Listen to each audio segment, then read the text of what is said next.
Hi everyone. We might get started. Thanks to everyone for joining us today and for your interest in the Social Change Fellowship. I'm Melissa. I'm the Social Change Program Lead at the Westpac Scholars Trust, and we're also very lucky to have a previous fellow with us today, Sarah Powell, who's a 2019 fellow, and she leads Champions Academy in South Australia. And so in the webinar today, we'll be covering a bit of background about the Social Change Fellowship and some of the attributes that we're looking for in a fellow. Then Sarah will bring to life her experience of the selection process, also how she went about crafting her development plan, and some of the initial insights from her fellowship so far. Then I'll also provide some further information about the selection process and also some application tips. Wonderful. Well, to get started, I thought it'd be worthwhile to provide a bit of background about the Westpac Scholars Trust. So the Westpac Scholars Trust was established to support 100 scholars a year forever. And our Westpac scholars are people from all walks of life, but who are really united by their generosity of spirit to help others and also their drive to make a difference in Australia. And it's been since 2015, and we've awarded 431 scholarships to the value of over $20 million. And we've centred our scholarships around three key focus areas that you'll see on screen now. So they are technology and innovation, Australia-Asia ties, and of course the one we'll focus on more today, which is enabling positive social change. So we have 5 scholarship streams which are listed on the screen now. And 4 of our programs are run in collaboration with our university partners across Australia. So they are the Research Fellowship, which supports early career researchers to undertake groundbreaking research here in Australia. Future Leaders Scholarship, which supports exceptional individuals to undertake postgraduate study, so either a master's or a PhD, at one of Australia's leading universities. And then the Young Technologist and Asian Exchange Scholarships support our undergraduate students. And we're currently on the search for our next 100 Westpac scholars. So if you know any of the excellent candidates that fit these programs, please jump on our website and nominate them too. But of course, the program that we're focusing on today is the Social Change Fellowship, and we're open for applications until the 2nd of August. So the Social Change Fellowship is unique in that it backs individuals who have the drive and innovative ideas to lead social change in Australia. And each year, we award 10 fellowships up to the value of $50,000. We're now in our 5th year of the fellowship, and it's open for people across any sector. And so the fellowship is really designed to give recipients the time and space to develop their skills, knowledge, and networks to lead social change. So a key element to remember is it's an investment in you, the social innovator, not your organisation. And we work with each fellow on a bespoke development plan, and that may involve activities like engaging with thought leaders and industry experts across Australia or internationally, completing short courses or attending conferences or conducting stakeholder engagement, or receiving mentoring or coaching that will enhance your ability to lead social change. Also, all of our 2020 fellows will go through a leadership program together, and this will involve a mixture of in-person workshops, peer learning and coaching. And then all of our 100 new Westpac scholars for 2020 will also be attending the Scholars Summit in April in Sydney. And so this is 2 days of great learning, collaboration, and of course, celebration. So now we'll look at what a successful applicant looks like. So we're looking for individuals who really demonstrate the commitment and leadership to driving social change in Australia. We're also wanting to look for people who are engaged and supported by the community they're seeking to impact. Also, we are looking at those who value collaboration and are also open to new ideas and diverse perspectives. And also, we really want to see that you've researched the fellowship opportunity and have a well-considered development plan. And also to be able to highlight why the fellowship would be a turning point for you and why now is the best time in your development. So remembering that this is very much an investment in you. So if you're looking for more funding directly for your initiatives, then maybe have a look at some of our Westpac Group foundations, such as the Westpac Foundation, St George Foundation, Bank of Melbourne Neighbourhood Fund, and Bank SA Foundation. And so who are we looking for? We're looking for individuals with a strong generosity of spirit, those that have a genuine desire to give back to Australia and who really embrace diversity and collaboration, and also those who exhibit exceptional leadership qualities. I also encourage you to have a look at the more in-depth explanations on our website about these fellow attributes. They're in the funding guidelines document on the Social Change Fellowship page. And also have a look at our website, as each Social Change Fellow have a profile, so get to know the types of fellows that we've backed in the past. And also on our news page, there's some great examples of stories that bring to life the work of our scholars.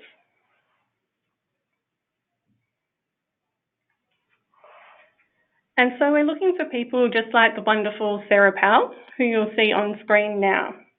Sarah has also shared her experiences recently with Pro Bono Australia about her fellowship to date. So that can be accessed on our news page on our website as well. But I thought it would be great for Sarah to give a bit of background about her experience in the selection process. Sarah also had one of the most thought through development plans we've seen, so I'm sure she'll have some tips for you about how she went about that as well. So I'll now hand on to Sarah to share a bit about her fellowship experience with you. Thanks, Sarah. Thanks, Alyssa, and hi everyone. Congratulations on making the leap and joining this webinar, considering an application and hopefully submitting an application to the Social Change Fellowship with Westpac. It's one of the most rewarding and enlightening experiences that you can possibly have, and one of the very few which is a personal development plan about you as a person and not just about your project. So I'm really stoked to have the opportunity to talk to you about my experience because I'm a big believer in the change that this program is capable of making. Alyssa mentioned that I'll be talking through my experience of the selection process and how I formed my development plan. I'll also be going through, I guess, my highlights or my aha moments from the experience so far, but I've still got another 6 months or so ahead of me, so still lots of learning left to be done. But hopefully I can impart some knowledge that is helpful to you along the way. So when I looked at the Social Change Fellowship with Westpac as an opportunity for development, the idea that I had probably ended up being a completely different path then to what I'm on now, and that purely has to do with the way it has taken off, I guess, the blinkers of these self-limiting beliefs that I had that, you know, growth and development went down a particular path. And a big part of that was the way the selection process really challenges your thinking and gets you to work with different people and, I guess, finesse your ideas a little bit and just propose different solutions. So the thing I'd say about the selection process, first and foremost, is be ready to be open-minded and be ready to be challenged, because unless we are challenged, often we don't push ourselves to a place where we might not ordinarily go. So for me, the written application took quite a bit of time. And anyone who has met me before will tell you I spend way too much time writing and rewriting and being a perfectionist. And while I don't think you have to spend as much time as I did rewriting and trying to get word limits to work, I think definitely give it loads of time. Don't leave it till the 11th hour. Do your written application in your online submission and leave it, sit on it, sleep on it, come back and look at it again and ask yourself, you know, have I said it simply? Have I said it clearly? And am I being authentic, or am I just saying what I think they want to hear? I would suggest that you don't cut and paste answers from other grant applications. Number one, because it doesn't make writing within a word count any easier, I find. And number two, it's not going to come across as authentic. And as I've said, and I will continue to say, this process is one of the few that is about you as a person.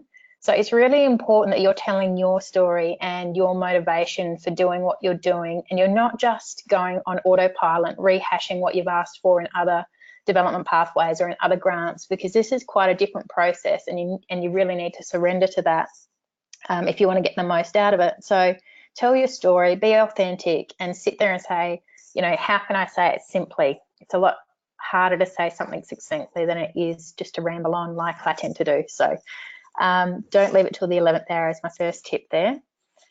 The second tip for me is it's really important to know what your story is, and I think we've all probably heard it referred to as knowing your why. You know, what motivates you, why you're passionate about this project.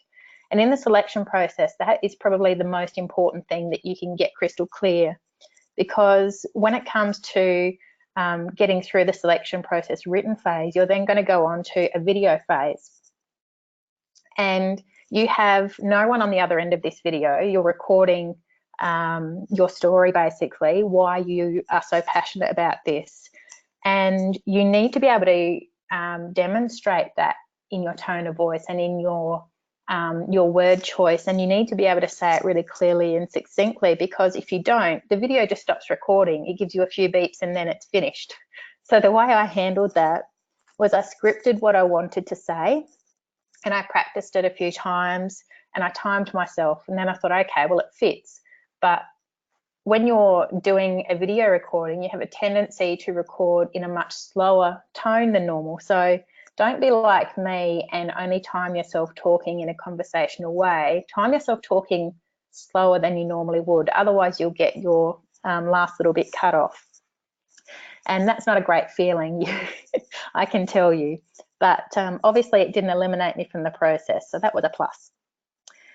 Okay, you've been through the video process, you've made it to that stage. The way I did it was I had my script next to me, open on the screen, right up next to the camera, so I was looking into the camera, but I wasn't reading directly off of the screen. It was just really there to prompt me and remind me what I wanted to say. I submitted my my video, and then I was assigned a personal mentor when I got through that stage of the selection process. And I was thrilled to have Sarah Gunn from GoGo Events as my mentor. She's just a ball of energy and is so passionate and really intelligent, and just has so many great ideas about ways that you can challenge yourself. And she really pushed my thinking. The advice that she gave me at that time was, Sarah, this is a once in a lifetime opportunity. Are you aiming high enough? And I thought, you know, I'm trying to scale my business to have a global impact. I'm aiming pretty high.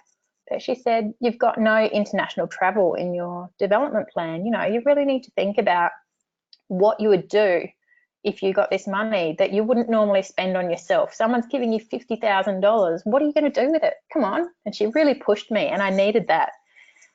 It changed what I put in my development plan for the better, and the experience that I've had because of that has been so much more powerful than it otherwise would have been. So having a personal mentor assigned to you by Westpac is something that you can really grow and learn from in itself. Following that, you know, connection that I had with my mentor, I then was selected for a live interview panel.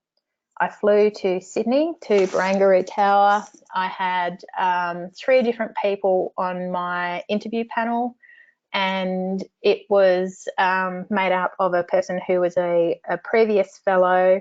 It was made up of an independent person and a Westpac representative.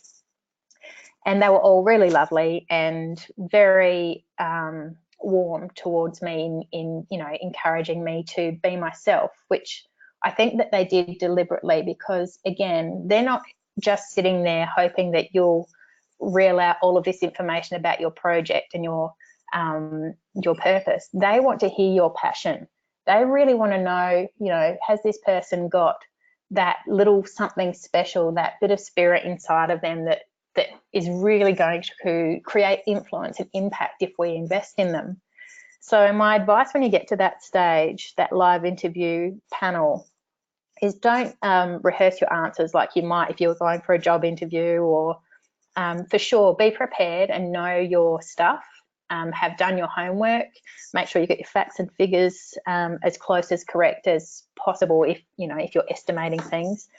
But just be ready to let them in, be ready to take them on the journey that you've been to that point, because they need to understand where you're going to take it next and how you're going to be using them as a platform. So you really need to show your passion and your X factor, if you like. So that was the selection process for me, and on that day I also had a photo shoot, which is that little headshot photo you can see on the screen at the moment. Everyone who's there has a photo shoot. It feels really awkward, but you have the most wonderful photographers who tell you what to do and where to stand and where to look, and they just made it a really fun experience. So that was cool. So that's the selection process that I went through. It was really positive experience for me, even though it was quite terrifying, particularly the morning of the live interview when I woke up and didn't have a voice. So I wasn't quite sure what I was going to do about that. I had some video content that I was going to present instead if I couldn't speak, but got through the day. Okay, so it gets to the stage where you then begin working with the content that you initially put in your selection process, your application, to prepare a development plan in more detail. Now, when you apply initially, you might not know exactly how much detail to go into with your activities and with what they're going to cost you. What they're looking for there is really a higher level estimate, and they want you to demonstrate that you've looked into it and you're not just picking numbers out the sky. But they don't expect you to have all of your T's crossed and your I's dotted just yet, because they know that that comes as a part of the development process. So where you start in that application with what you ask for might actually be a little bit different to where you finish up with what's in your development plan, and that's okay. That's a result of being open-minded and taking suggestions on board. So when you put in your development plan the first time, don't be put off or offended if you don't get it right the first time. And if they say, oh, we'd like to see you tweak this, or we'd like to see you sort of think a little bit more out, this part here, that's completely normal. And they're doing that because, I guess they've got to protect their investments for sure, but they're also thinking about the experience that you're going to get out of it, remembering that they've seen people go through this process several times so far, and they know what things have worked really well and what things might not have worked all that well. So for me, the Westpac team were amazing. I spoke a lot with Alyssa and emailed back and forth a lot. I probably drove her crazy, but it was important to me that I really bedded down how I was going to deliver on my objectives. And in my development plan, my first and foremost objective was self-preservation.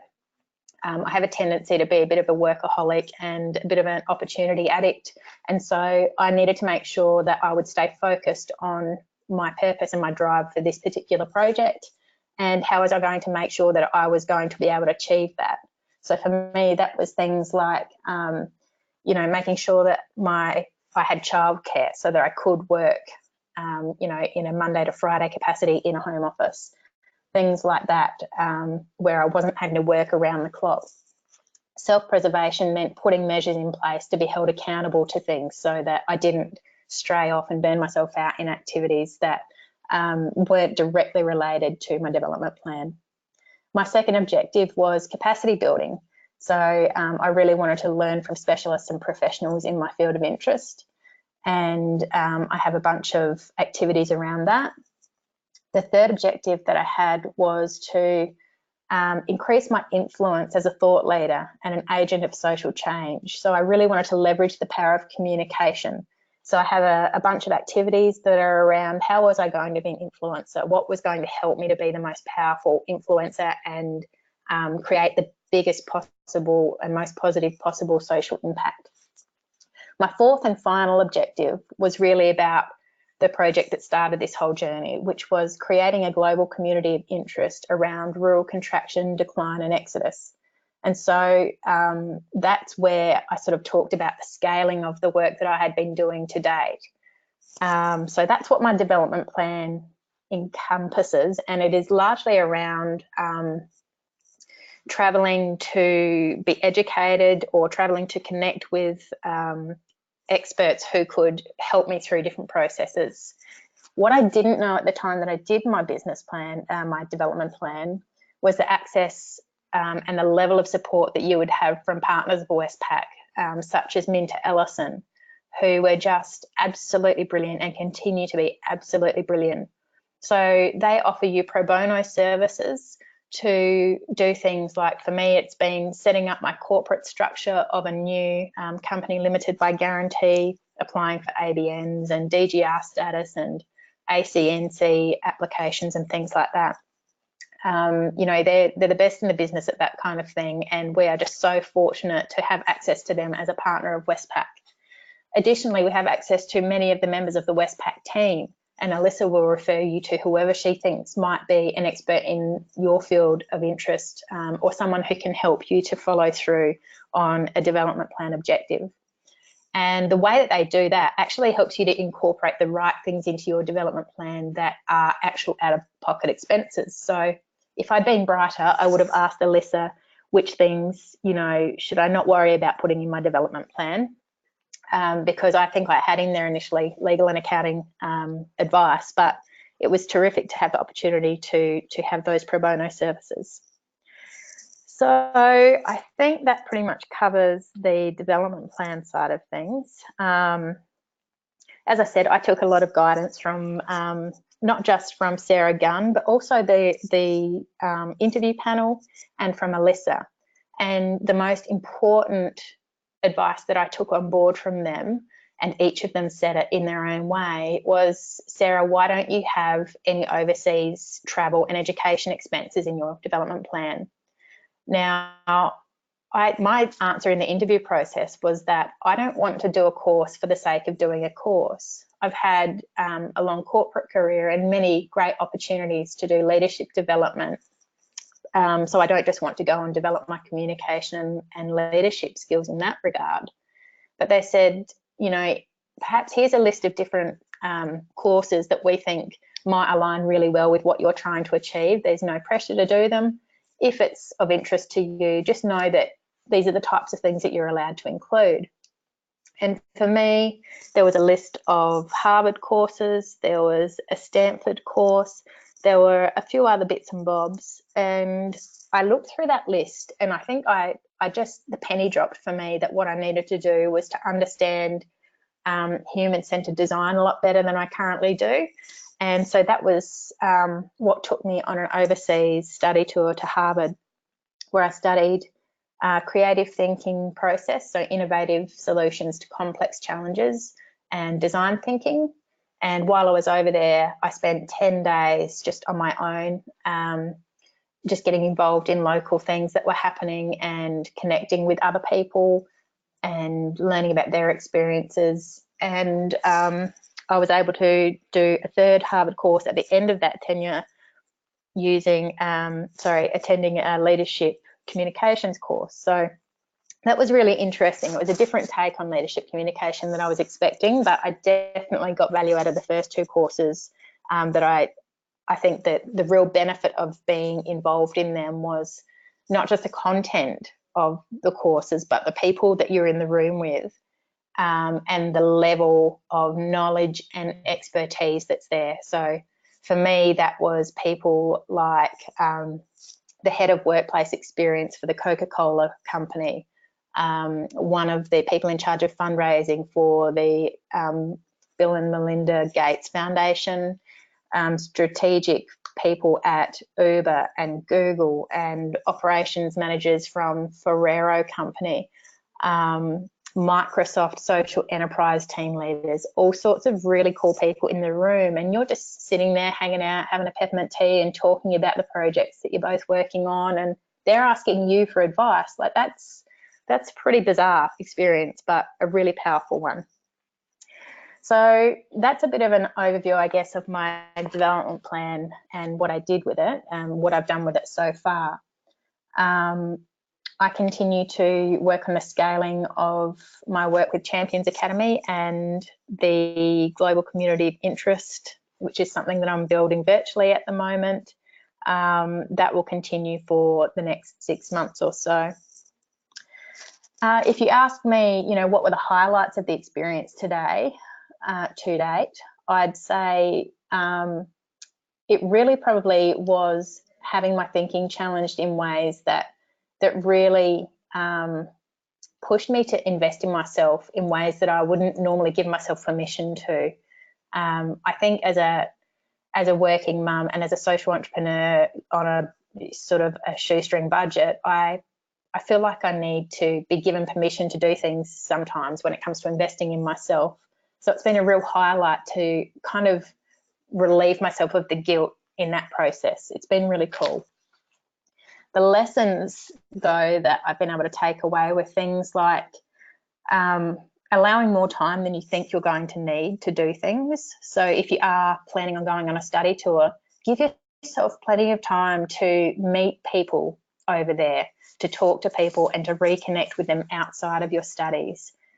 Reach out to similar organisations in the areas that you travel to, and yeah, just really try and have a local experience as well.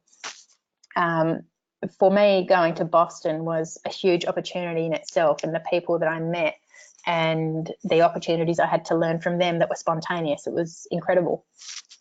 Another tip, if you're going overseas, just be aware of taxes on overseas bookings of accommodation and flights. That can be an absolute killer in your budget. And the last thing that's probably the most important from my point of view, for me personally, was thinking big but starting small, because you can always grow. So you don't want to sort of try and encompass everything in one development plan, and you don't want to try and take up all of the opportunities that come out of every activity in the development plan, because you're just going to burn out really quickly. So my advice is just to stay really focused on those objectives, stay really focused on your purpose, and all of the other things, don't chase the shiny things just yet. They'll still be there later. Follow through on what you've set out to do, cut yourself some slack, and then come back and revisit those other things once you've gotten to the end of one stage, then start a new one.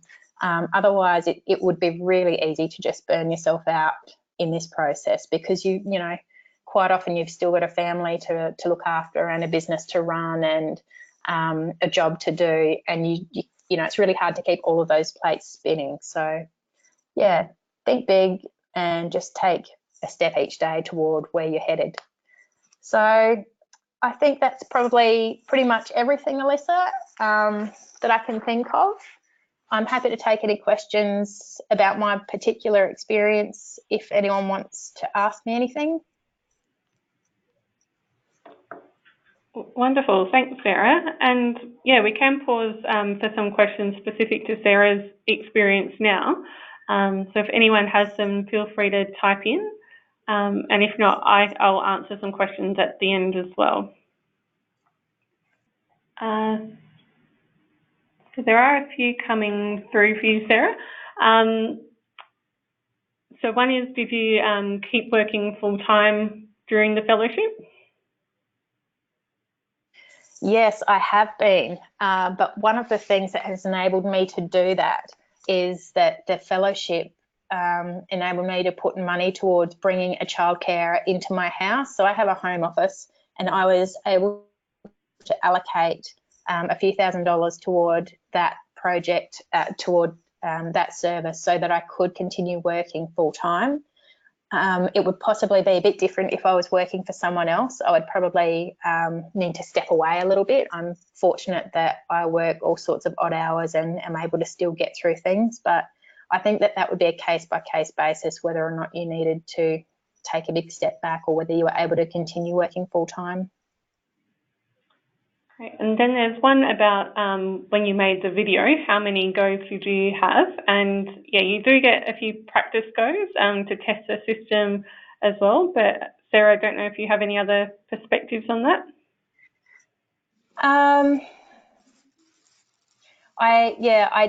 I was able to do it within the time limit in the practice goes, but when I was doing it for real, the live recording, I think I was just so, what's the right word I'm trying to say here?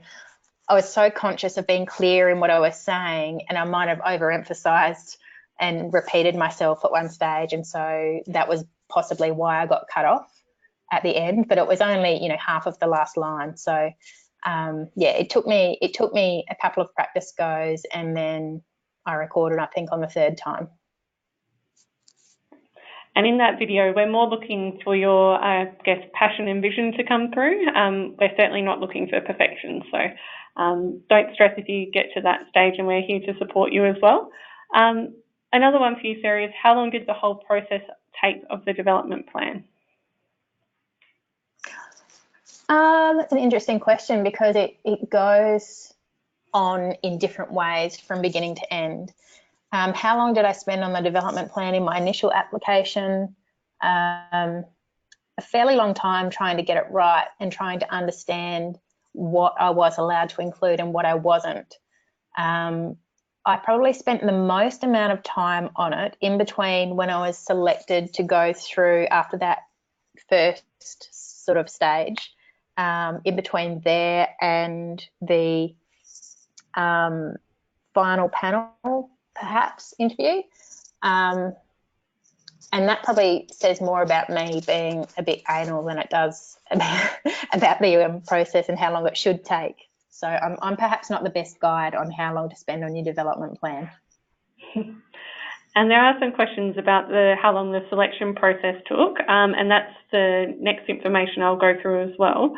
And I've also got a sample budget at the end for you to look at. So we'll probably cover those questions very shortly. Just having a look to see if there's anything else.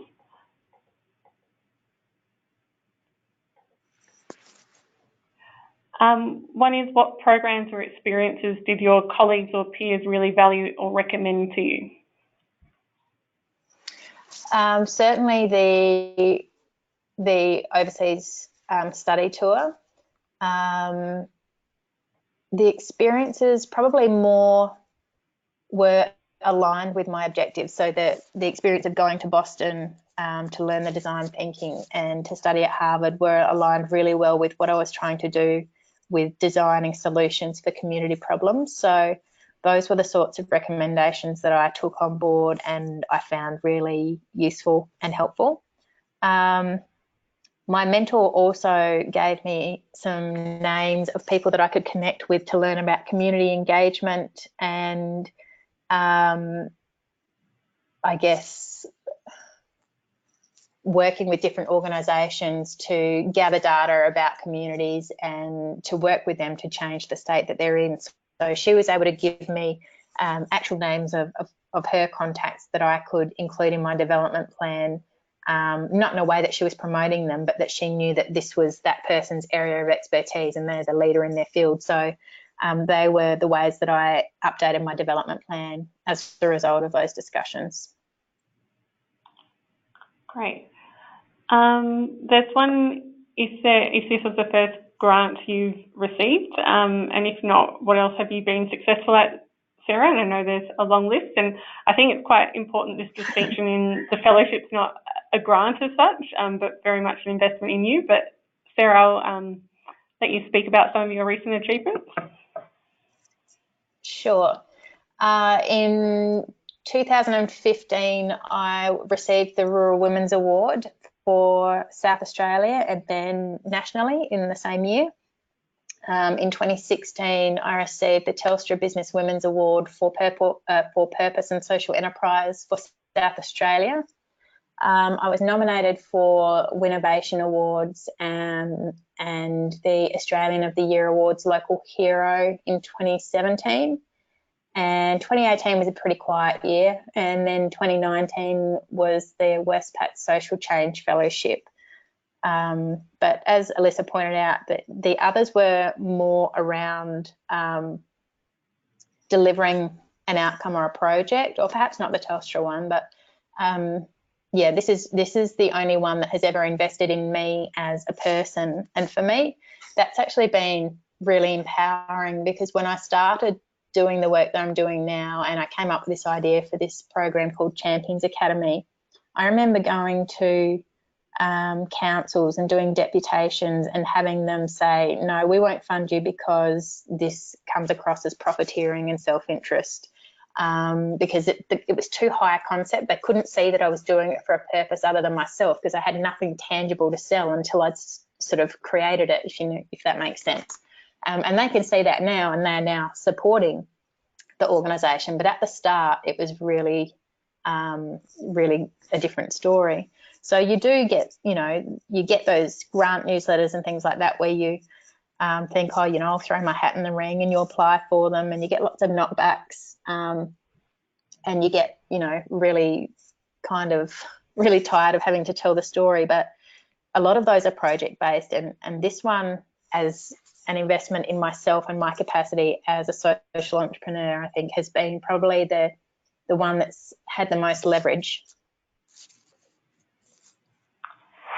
Great. And there's another question around, is it a requirement to be a not-for-profit? No, this is a fellowship that's open to people from any sector. You just need to be leading an initiative that's creating social change in Australia. So I think we probably will cover a lot of the other questions in the rest of the session. So Sarah, a big thank you for all your time today. It's been excellent. And I think something that I really valued about your approach to the fellowship is how you really spent time up front thinking about your development objectives, and really focusing what was the right opportunity for you. And then I think that really resulted in a strong fellowship plan. So yeah, thank you for the time and effort you've also put into it. It's been a great pleasure, and good luck to everyone here in the webinar. I really hope that you submit, and I'd love to see what you do when Westpac backs you. Great, thanks Sarah. So now we might move on to a bit more detail about the selection process, which Sarah touched on as well. So the following timeline just highlights some of the key stages of the application period. So applications close at 5 p.m. Australian Eastern Standard Time on the 2nd of August. But we really strongly encourage you not to wait till the last day to apply, but to get your applications in a bit earlier. Also, ensure you mark our emails as safe and check your spam, as we do find they occasionally end up there, particularly for Gmail, and we certainly don't want you to miss any of our important updates. So after applications close, we have at least 2 reviewers look at each application. From here, we shortlist the top 50 across Australia to progress to our regional selection panel stage. And so as Sarah mentioned, those who reach the regional panel stage will be invited to complete a video, and you'll be able to do this over your own time over a 4-day period. So from here, the regional selection panels meet in September, and they're comprised of business, social sector, academic and Westpac leaders in that region. And they help us to select the final 16 applicants to progress to the national panel stage. And so the national panel, as Sarah mentioned, is held in Sydney, and this year it's on the 6th of November, and finalists are required for an in-person interview, but we cover any travel required domestically so that you can attend that as well. Also, for those who reach the national panel stage, we do match you with a previous fellow to provide some coaching on the experience and also help you fine-tune your development plan as well. So then the 2020 Social Change Fellows will be announced in December following the meeting of the Westpac Scholars Trust Board.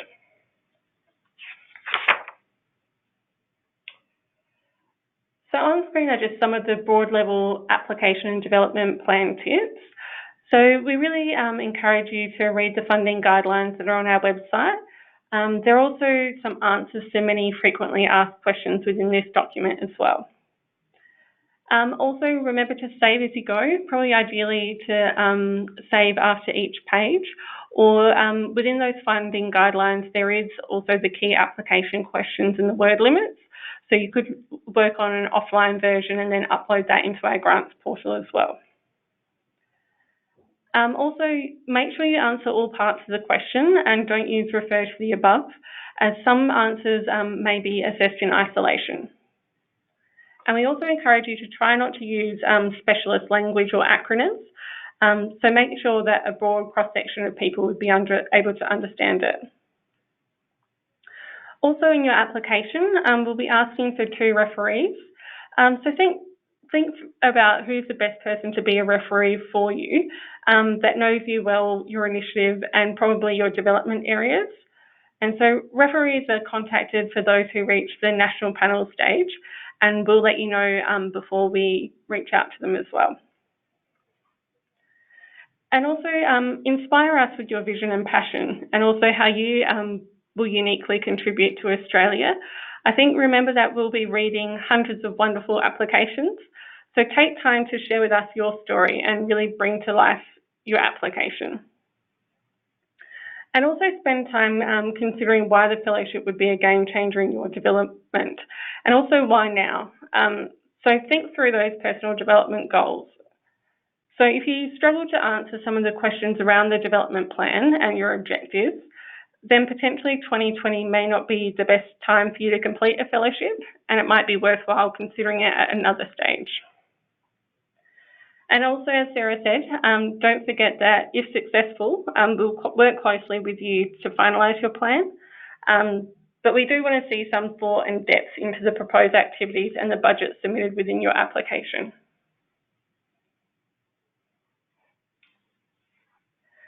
And so on this side is a few more tips from a previous fellow with Nick Macy, one of our 2017 fellows.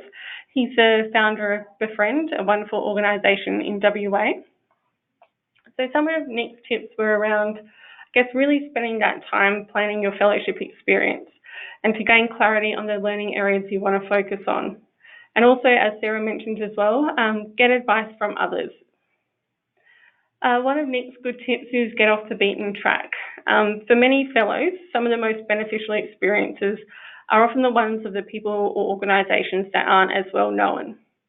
So as Nick says, the world's full of incredible, talented and passionate individuals, each making life better for their corner of the world. So I think, yeah, don't look for the shining stars always. Look for some of those unique ideas off the beaten track. And following on from this, I guess challenge the notion that scale is always equals success, and have diversity in your proposed fellowship experience as well. And also, Nick suggests to value quality, deep experiences. So if you're successful, you might find that some people might be able to only give you a 1 or 2 hour meeting, and that's okay. But you'll probably have far richer learning experiences if you focus on depth and quality rather than quantity. And I think this point is an important one. And as Sarah mentioned too, you probably have to be realistic with what you can take on during the fellowship year as well, as it's most likely you'll have many other commitments with leading your initiative whilst undertaking the fellowship. So I think through what are the types of activities and experiences that really wouldn't be possible without an opportunity like this. So on this slide, I've provided a simple budget example to help guide you. Although to note, this is just an example, as the fellowship and budget is quite unique to each fellow, but it may help prompt some types of elements you could consider, like development programs, coaching, domestic or international flights, accommodation and per diems, and aspects like that. So for travel, the ATO also have rates for both domestic and international per diems online, and we find that can be a very useful guide when trying to plan out your international budget. But to note, you certainly don't need to do an international study to a component. I think if it really strongly aligns to your development objectives, it's often a very beneficial activity to do. Great, so that probably comes to the core part of the webinar. We do have time for some questions now, and for any that we don't get through today, I'll be writing answers to the questions and we'll distribute that with the recording of the webinar.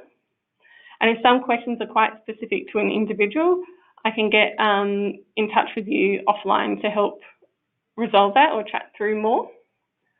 So yeah, feel free to write any questions that you may have. So why do I recommend to get the application earlier? I think probably just so that you don't experience any last minute technical issues, that you're clear about all the elements of the fellowship. So yeah, you can submit it on the day definitely, but probably don't leave it to the last hour would be my recommendation. So in regards to a contact email, the westpacscholars@westpac.com.au is the best email to reach us on. Another question is, can part of the fellowship go towards social media consultancy? It really depends on your development objectives. So it would more be if a development objective was around training in social media that was going to, I guess, enhance your ability to lead social change. That could potentially be included. But I guess engaging a social media consultancy to promote your initiative wouldn't be included. There's one about, is there an age limit? No, there's certainly not an age limit. You just need to be over the age of 18 to apply. And yeah, just reiterating that you don't need to be a not-for-profit either. It's open to people across any sector. So there's one about how many applications do we receive? Generally, we receive over 200 applications per year for the Social Change Fellowship. So one's around salary allowance component. So please have a look at our guidelines on our website as well in regards to that.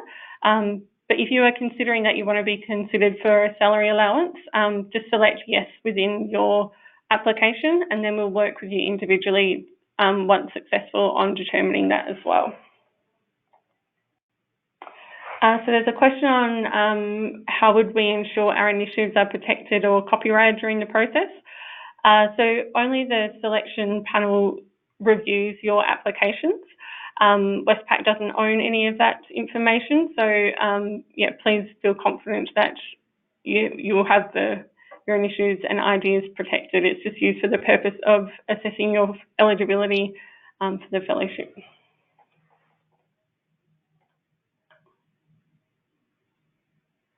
So one question is, how do you suggest others have integrated the fellowship with their commitments, such as full-time work?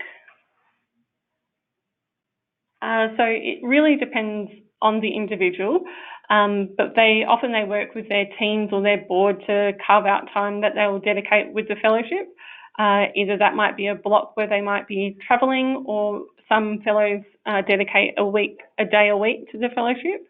Others might bring on additional support within their organisations while they're doing the fellowship, or pick, I guess, periods for travel when it aligns, when it's not the peak work of your organisation as well. And yeah, so you really do need to try and, I guess, create that time and space to make best use of the fellowship, but we can also support you with that throughout the year as well. So is it possible or appropriate to be studying at the same time as being a fellow? Yes, it is. I think as long as you think you can carve out that time and space. So the fellowship can't be used to contribute to any tertiary studies. It's more an experiential learning opportunity. But if by chance you're studying at the moment, you would still be eligible. But yeah, you still need to be leading an initiative that's creating social change in Australia. What kind of acquittal and reporting process is there? So the month after our fellows complete their fellowship experience, they write a fellowship report to really help distill the key learnings, insights, and new perspectives that they gain throughout their fellowship.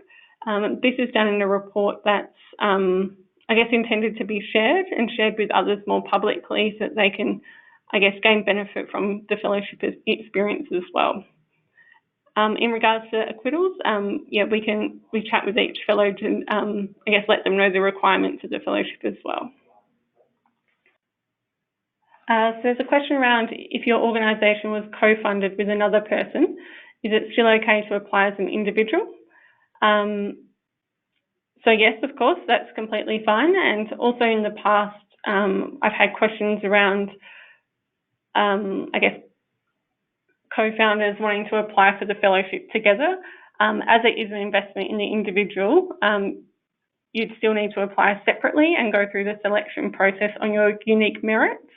But for example, with the first year, Jenna and Aviva from Clickability were both successful in the fellowship, but they each progressed due to the merits of their individual applications.